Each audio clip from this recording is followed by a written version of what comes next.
Learners. তো আমরা তো অ্যাকচুয়াল বিশিষ্ট দ্বিঘাত সমীকরণটি চলছিল, তো আমরা আজকে একটু পরিমিতিটা স্টার্ট করি, ঠিক আছে? তো পরিমিতির যে ফার্স্ট চ্যাপ্টার সেটা হলো আয়তঘন। 3 নম্বর অঙ্কটায় বলা যায় যে একটি সমকোণী চৌপলাকার ঘরের দৈর্ঘ্য, প্রস্থ, উচ্চতা যথাক্রমে 5 মিটার, 4 মিটার ও 3 মিটার হলে ওই ঘরে সবচেয়ে বেশি যে দণ্ড রাখা যাবে তার দৈর্ঘ্য নির্ণয় করে দেখি। তো প্রথমে আগে সমকোণী ইস্যুটা আঁকতে লাগবে, সমকোণী চৌপলটা, ঠিক আছে? তো সমকোণী চৌপলটা আঁকি।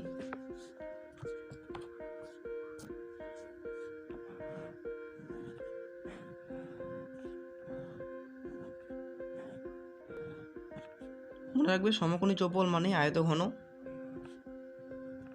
তো সমকোণী চৌপলটা বলে দেওয়া আছে দৈর্ঘ্য 5 মিটার, প্রস্থ বলে দেওয়া আছে 4 মিটার, 4 মিটার বলে দেওয়া আছে প্রস্থ, উচ্চতা যেটা এই যে এইটুকু সেটা বলে দেওয়া আছে তোমাদের 3 মিটার। তখন বলছে যে আয়তঘনটা মানে সমকোণী চৌপল আকার যে ঘরটা তার মধ্যে সবথেকে এমন কোন দিকে দণ্ডটা রাখলে সবথেকে বড় লম্বা দণ্ড রাখা যাবে। সো এদিকে যেটা দৈর্ঘ্য তার থেকে দেখো সব থেকে হিসাব করে দেখা যায় যে এই কর্ণ বরাবর যে আমি দণ্ডটা রাখতে পারবো সেটা সবথেকে বড় দণ্ড হচ্ছে, তাই না?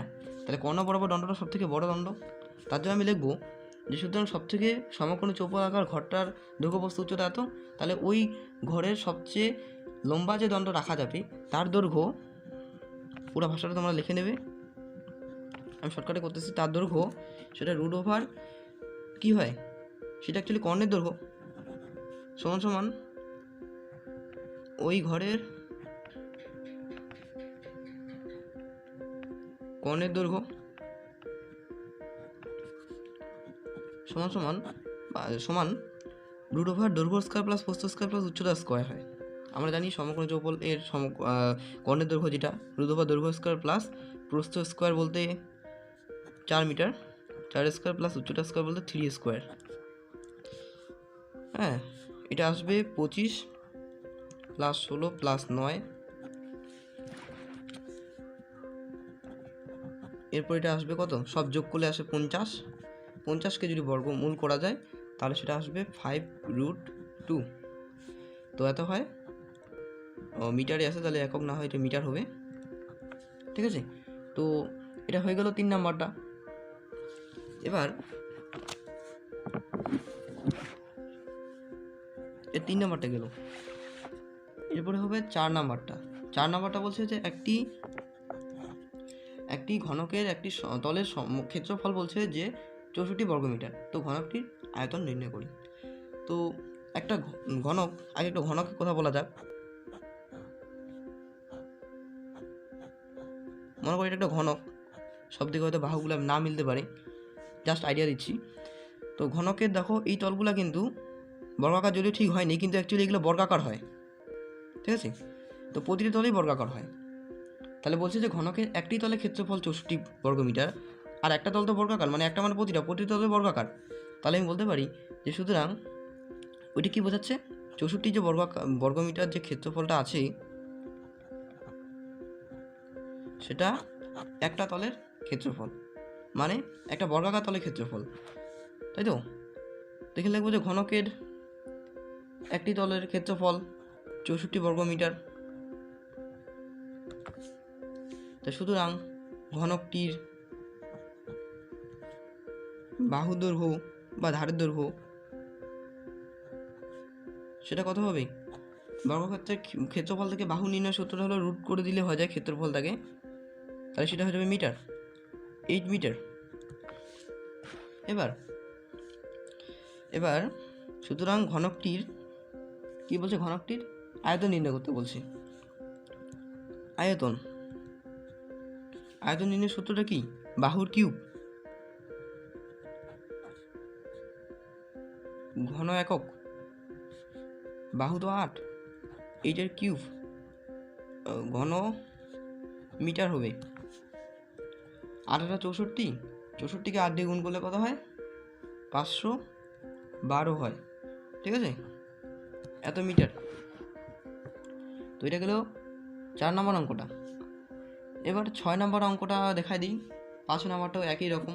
5 নম্বরটা বলছে কি যে আমাদের বকুলতলা গ্রামে 2 মিটার চওড়া 8 ডেসিমি গভীর একটি খাল কাটা আছে, তো মোট 240 ঘনমিটার একটি মাটি কাটা হয়ে থাকে। তবে খালটি কত লম্বা হিসাব করে দেখি। মানে ওই যে দৈর্ঘ্য বস্তু বলে দেওয়া আছে। এখানে কী করবে, শেষে দেখো যে বলে দেওয়া আছে মোট খালটি থেকে এতগুলি মাটি 240 ঘনমিটার মাটি কেটে নেওয়া হয়েছে। তার মানে এটা আয়তনটা বলা আছে মাটির, তাই না? তাহলে আমাকে অনুরূপভাবে মাটির আয়তন বের করতে লাগবে। তো সেখানে হয়তো গভীরতা মানে উচ্চতা বলা আছে, আর চওড়া মানে কি, চওড়া মানে তোমার প্রস্থটা বলা আছে। তাহলে তোমার দৈর্ঘ্যটা বের করতে বলছি, কত মিটার লম্বা, মানে কতটা লম্বা সেটা মানে দৈর্ঘ্যটা বের করতে বলছি। তো দৈর্ঘ্যটা ধরে নিবা, কিন্তু সবগুলো এককে ঘনমিটারে আনতে লাগবে, কারণ শেষে যে তোমার সমান করবা, শতানুসারি দিয়ে যে সমান করবা, সেই সমানটা কিন্তু তোমার 240 মিটারে আছে। তাই 2 মিটার চওড়া, মিটারে চেয়ে ভালো কথা, কিন্তু গভীরতা যে বলছে 8 ডেসিমি, সেটাকে তোমাকে মিটারে আনতে লাগবে, ঠিক আছে? তো মিটারে আনার পরে সমাধান করব, আবার অনুরূপভাবে বের করব আয়তনটা, লম্বাটা ধরে যে আয়তনটা বের করব। আর যে আয়তনটা বই বলা আছে, এই দুটো আয়তনকে ইকুয়াল করব। ইকুয়াল করলে সেখান থেকে পাওয়া যাবে ওই দৈর্ঘ্যটা পাওয়া যাবে, যে দৈর্ঘ্যটাই লম্বা। তো অ্যান্সার হয়ে গেল। এরপরে যে 6 নম্বর অঙ্কটা দেখানো যাক। 6 নম্বর অঙ্কটা বলছে যে একটি ঘনকের কর্ণের দৈর্ঘ্য 480 সেন্টিমিটার হলে ঘনকটির সমগ্র তলের ক্ষেত্রফল হিসাব করে লিখি। তো ঘনকের কর্ণের দৈর্ঘ্য বলা আছে, তাহলে ঘনকের কর্ণের দৈর্ঘ্য থেকে ঘনকের বাহু দৈর্ঘ্য কী করে পাওয়া যায়, তার একটা ফর্মুলা ছিল। কর্ণের দৈর্ঘ্যটা যা আছে, আমরা কর্ণের দৈর্ঘ্য 480, এটা লিখে দেবো। লাইনটা লিখে দেওয়ার পরে এই কর্ণের দৈর্ঘ্যটাকে যদি আমি ভাগ করি √3 দিয়ে, হ্যাঁ, তাহলে সেটা আমি পাবো, সেটা হবে বাহুর দৈর্ঘ্য, ঠিক আছে? বাহুর দৈর্ঘ্য, তার মানে এটা বাটা গেলে থাকে 4 সেমি, সেটা হয় কি বাহুর দৈর্ঘ্য। তো এবার ঘনকটির সমগ্র তলের ক্ষেত্রফল বলছি। তো ঘনকের সমগ্র তলের ক্ষেত্রফল কি হয়? ঘনকের সমগ্র তলের ক্ষেত্রফল হয় 6a স্কোয়ার। লিখবো, সুতরাং ঘনকের সমগ্র তলের ক্ষেত্রফল 6 স্কোয়ার বর্গ একক। এ বলতে এখানে বাহু বলতে সেটা 4 সেন্টিমিটার, তার মানে 6 × 4 এর স্কোয়ার। দেন কি হচ্ছে, এটা তাহলে হবে স্কোয়ার সেন্টিমিটার। স্কোয়ার সেন্টিমিটার মানে কি, বর্গ সেন্টিমিটার। 4 × 16, 16 × 6, 6 16 হতো 96, হয়তো দেখতে লাগবে। হ্যাঁ 96, তার মানে 96 বর্গ সেন্টিমিটার ঘনকটির সমগ্র তলের ক্ষেত্রফল। এবার 8 নম্বর যে অঙ্কটা বলছে যে যদি একটি ঘনকের 6টি পৃষ্ঠতলের ক্ষেত্রফল সমষ্টি 216 বর্গ সেমি হয়, তবে ঘনকটির আয়তন কত হবে সেটা হিসাব করে লিখি। তার মানে এখানে যে 8 নম্বর অঙ্কটা বলেছে, সেখানে ঘনকটা আগে আঁকা যাক।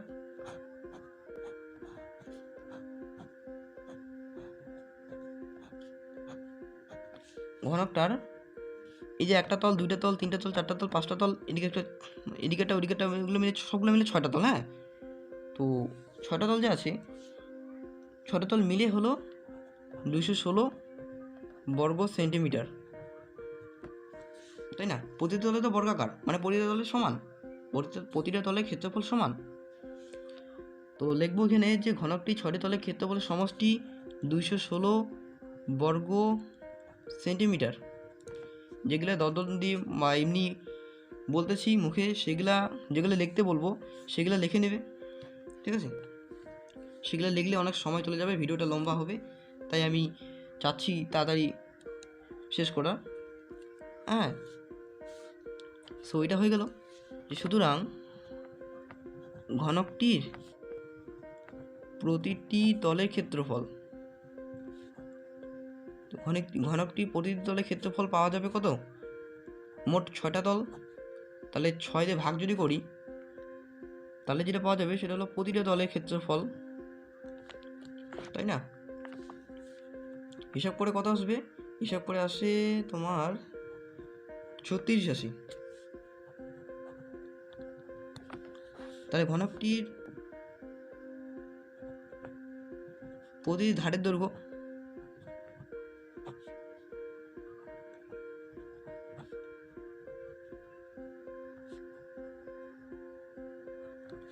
সেটা কত হবে? আবার একটুকে আমি একটু বললাম যে প্রতিটি তলে ক্ষেত্রফল, প্রতিটা তলে হয় অ্যাকচুয়ালি কি বর্গাকার, তার মানে সেটা বর্গক্ষেত্রের ক্ষেত্রফল বোঝায়। বর্গক্ষেত্রের ক্ষেত্রফল থেকে বাহুর দৈর্ঘ্য পাওয়ার জন্য সেই ক্ষেত্রফলটাকে রুট ওভার করলে যেটা পাওয়া যায় সেটা হয় বাহুর দৈর্ঘ্য। তার মানে 6 সেন্টিমিটার হবে বাহুর দৈর্ঘ্য। ঠিক আছে, এবার বাহু দৈর্ঘ্য পাইলাম। এবার কি বলছে যে ঘনকটির আয়তন কত, তাই না? তাহলে ঘনকটির আয়তন বলতে গেলে সেটা হবে বাহুর কিউব, তাই না? কিউবিক সেন্টিমিটার বলতে পারি অথবা ঘন সেন্টিমিটার। কিউবিক সেন্টিমিটারকে সিসি দিয়ে লেখা যায়, ঠিক আছে, সংক্ষেপে। তো দেন এটা কত আসবে? 6 6 36, 6 36 হয় 216 হয়, ঠিক আছে। এত সিসি, এটা হলো অ্যান্সার। কিউবিক সেন্টিমিটারে বলো বা ঘন সেন্টিমিটারে বলো বা সিসি বলো, যাই বলো না কেন একই ব্যাপার, ঠিক আছে। তো তারপরে 9 নাম্বারটা জাস্ট বুঝিয়ে দিব। 9 নাম্বারটা হলো যে একটি সমকোণী চৌপল এর আয়তন 432 ঘন সেমি, তাকে সমান আয়তন বিশিষ্ট দুটি ঘনক এ পরিণত করা হলে প্রতিটি ঘনকের প্রত্যেক ধারের দৈর্ঘ্য কত হবে হিসাব করে লিখি। তাহলে সমকোণী চৌপলটাকে আঁকা যাক। সমকোণী চৌপলটা আচ্ছা এরকম করে আঁকা যাক।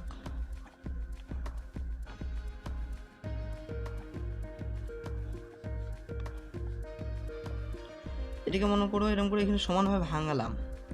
সমানভাবে যদি ভাঙানো যায় তাহলে সেখান থেকে সমানভাবে দুইটা আমি ঘনক পাবো, তাই না? সমানভাবে ভাঙিয়ে সমান দুইটা ঘনকে পরিণত করা হলো। তাহলে প্রতিটি এখানকার যে মোট ক্ষেত্রফল সেটা কত? 432 ঘন সেন্টিমিটার। তাহলে তার অর্ধেক করে হবে ঘনকগুলোর ক্ষেত্রফল,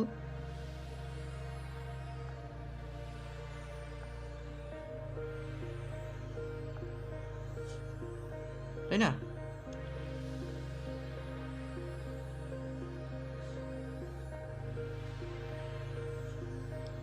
$216 করে হচ্ছে প্রতিটারে। এবার প্রতিটার ক্ষেত্রফল 216 করে যদি হয়, আবার প্রতিটা ঘনক, তাহলে প্রত্যেকটি বাহুর দৈর্ঘ্য কত হবে? ঘনকের এটা ক্ষেত্রফল না, আয়তন। হ্যাঁ, বই যেটা বলে আছে সেটা আয়তন, এটা আয়তন। সিসি কিউবিক সেন্টিমিটার মানে তো ঘন সেন্টিমিটার মানে আয়তন, সেটা তার মানে এটাও আয়তনই, প্রতিটা ঘনকের আয়তন। আবার প্রতিটা ঘনকের আয়তন যদি জানা থাকে তাহলে তার থেকে বাহুর দৈর্ঘ্য পাওয়া যায় কী করে? সেই আয়তনটাকে যদি আমি কিউব রুট অফ করি